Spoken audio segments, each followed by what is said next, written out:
नहीं देंगे। बहुसंख्यक लोग अब जग चुके हैं, लाख लोग इन विवादों को हवा दे मीडिया के द्वारा। ये देखिए, बाम सेफ तो एक स्कूल ऑफ थॉट है, विचारधारा है, और ये बाबा साहब अम्बेडकर की विचारधारा, बुद्ध की विचारधारा, फूले, साहूजी महाराज, पेरियार रामास्वामी नायकर, ललित सिंह यादव, जो इतने हमारे लिए। और चुनाव ही समस्या का समाधान नहीं है। समस्या का समाधान है जब तक वैचारिक रूप से ये समाज, बहुसंख्यक समाज, जो बहुजन समाज है, ये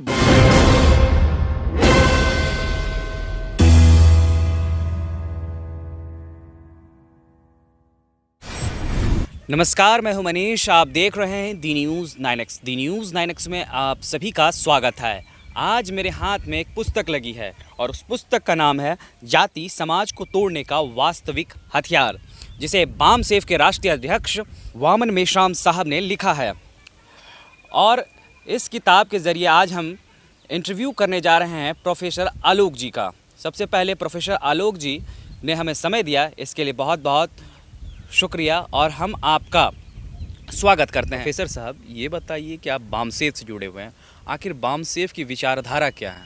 बाम सेफ की विचारधारा बुद्ध की विचारधारा है। समता, स्वतंत्रता, भाईचारा और न्याय ये पुनः स्थापित हो, क्योंकि बुद्ध के काल में दुनिया में विश्वविद्यालय की स्थापना पहले भारत में हुई। विक्रमशिला, नालंदा, तक्षशिला जो पाकिस्तान में चला गया है।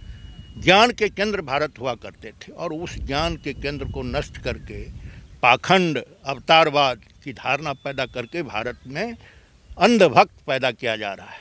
वैज्ञानिक शोध नहीं हो रहे हैं। तो ये जो विचारधारा है, इस विचारधारा को पुनः स्थापित करना बाम सेफ का मुख्य उद्देश्य है। और बाबा साहब अम्बेडकर एक गरीब घर में, एक दलित परिवार में पैदा होकर दुनिया के 2-4 गिने चुने स्कॉलर में उनकी गिनती आज भी होती है। बड़े बड़े विश्वविद्यालयों से डिग्री लेके अमेरिका के कोलंबिया विश्वविद्यालय में उन्होंने पढ़ाई की।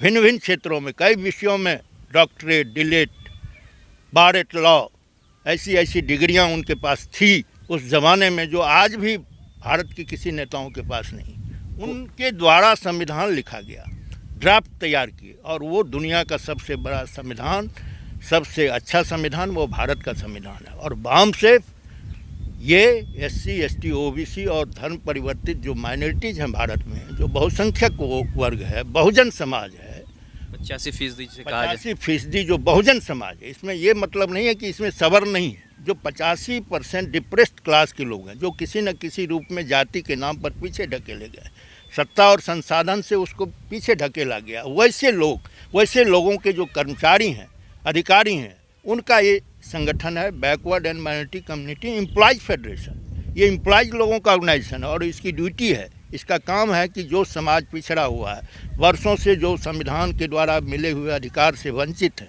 उसे अधिकार दिलाना। उसके लिए ये संगठन पूरे भारत ही नहीं, विश्व स्तर पर 31 देशों में ये संगठन काम कर रहा है। तो जो लोग हैं, क्योंकि आज भी जिसकी संख्या है उसके यहाँ निरक्षरता ज़्यादा है, उसके आर्थिक स्थिति नगण्य है, शिक्षा के क्षेत्र में, नौकरी के क्षेत्र में, इस देश के विभिन्न संसाधनों में जिसकी आबादी 90% है, 85% है, वो आज 10% संसाधन पर भी उसका कब्जा नहीं। जिसकी आबादी इस देश में बड़े लोग हैं, सामंती विचार के लोग हैं, आज भी यह देश उन्हीं के कब्जे में है। आर्थिक संसाधन से लेकर नौकरी चाकरी, जितने भी देश के और राज्य के बड़े बड़े जगह हैं, उसको कब्जा करके मुट्ठी भर लोग बैठे हुए हैं। इसलिए बाम सेफ चाहता है कि ये सत्ता का विकेंद्रीकरण हो, समाज के हर दबे कुचले लोगों को इस देश के प्रति भावना पैदा हो, उसे भी ये महसूस हो कि हम भी इस देश के नागरिक हैं, हमारा भी इस देश में हिस्सेदारी है, हम भी मेहनत कश लोग हैं, हम भी कमेरा वर्ग के लोग हैं, हम शारीरिक श्रम पैदा करते हैं, खेतों में काम करते हैं, अन्न उत्पादन करते हैं, और फिर हमारे घर में आज भी रोशनी नहीं है, हमारे घर के ऊपर छत नहीं है। अच्छा सर, बाम सेफ किसी खास वर्ग को ही टारगेट क्यों करती है? नहीं, देखिए, क्योंकि ये आरोप लगता आया है, ये वामन मेश्राम साहब पर भी, काशीराम जी पर भी लगा था। ये आरोप गलत है। किसी खास वर्ग पर ये टारगेट नहीं, खास वर्ग के लोगों को वर्ण व्यवस्था और जाति व्यवस्था के नाम पर पीछे ढकेला गया है।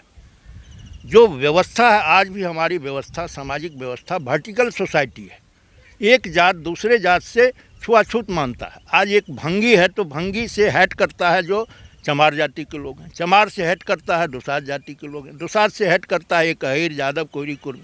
तो ये किसी एक व्यवस्था की बात नहीं है, ये तमाम जो जाति व्यवस्था बनाई गई है, ऊंच नीच पर आधारित जो वर्ण व्यवस्था है भारत में, ये थी नहीं। बुद्धा के काल में, मौर्य वंश के काल में ये व्यवस्था भारत में नहीं थी, जाति व्यवस्था, ये थोपा गया है।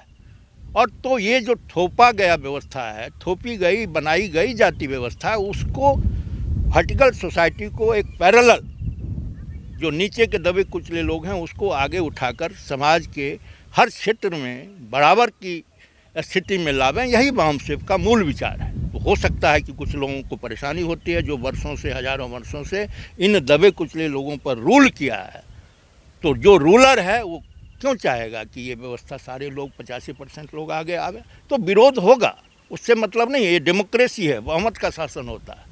जब बहुमत जगेगा, सत्ता के शीर्ष पर जब समाज के सभी वर्गों के लोगों का रिप्रेजेंटेशन होगा, तो समाज और देश मजबूत होगा। यही कंसेप्ट मुख्य रूप से वामसेव का है।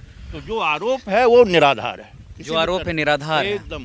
अच्छा सर, पूरे देश में अभी अजान को लेकर के विवाद शुरू हो गया है, इस पर वामसेव क्या सोचती है? देखिए, वामसेव तो इस कंसेप्ट को ही नकारती है।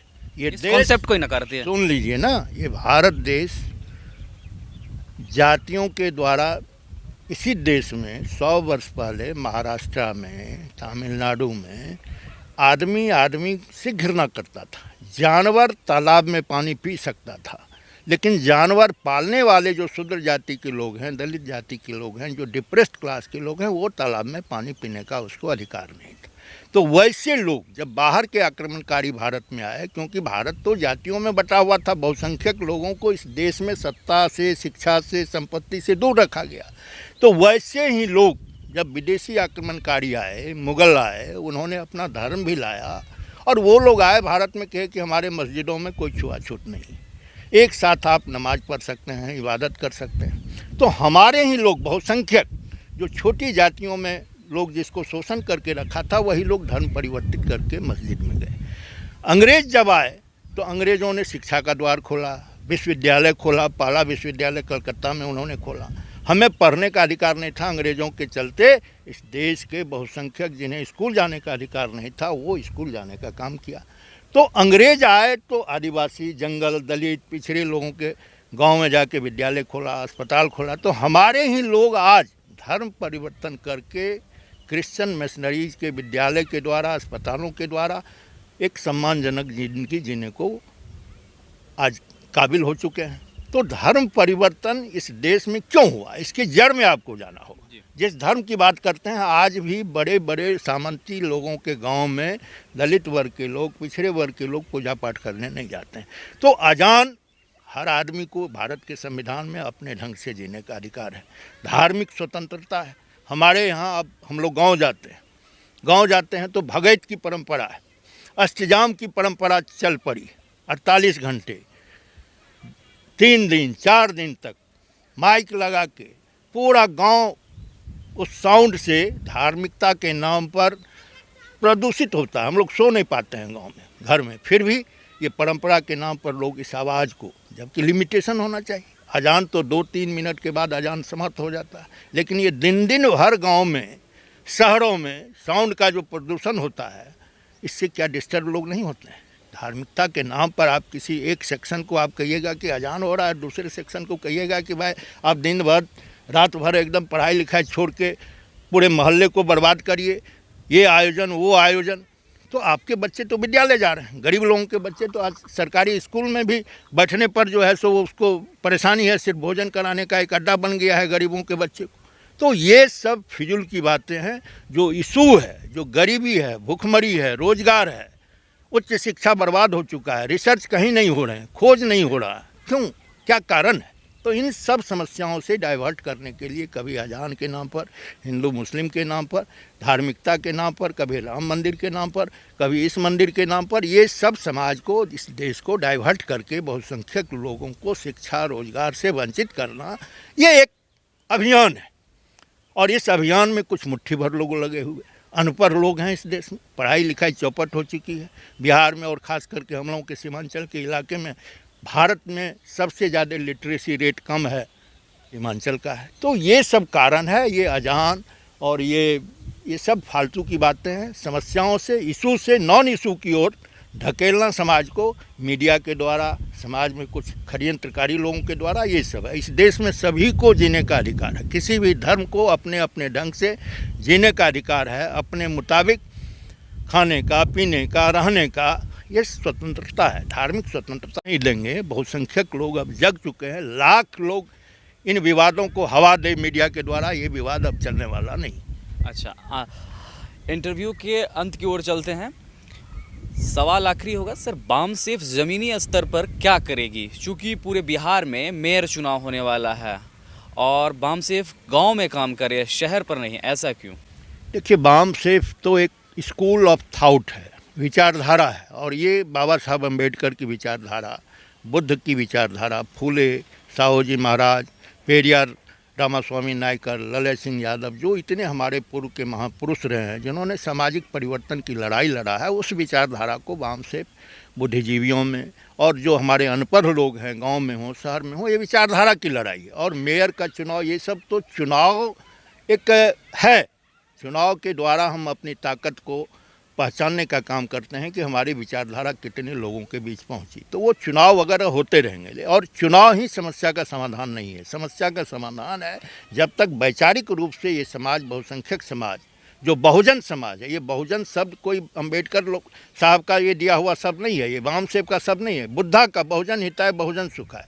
आज भी आप जाके देखिएगा, रेडियो स्टेशन नई दिल्ली, बोर्ड पर लिखा हुआ है बहुजन हिताय बहुजन सुखाय। तो ये नारा है हमारी पौराणिक व्यवस्था में। जो बहुसंख्यक लोग छले गए हैं, ठगे गए हैं, पहले उसको ऊपर करना है, उसको वैचारिक रूप से दुरुस्त करना है, उसे पाखंडवाद से, अवतारवाद से निकालकर वैज्ञानिक और तर्क पर आधारित उसके मेंटलिटी को आगे करना है, जिससे इस देश का, समाज का विकास हो। बामसेफ सिर्फ ये विचारधारा, वैचारिक परिवर्तन का काम करता है।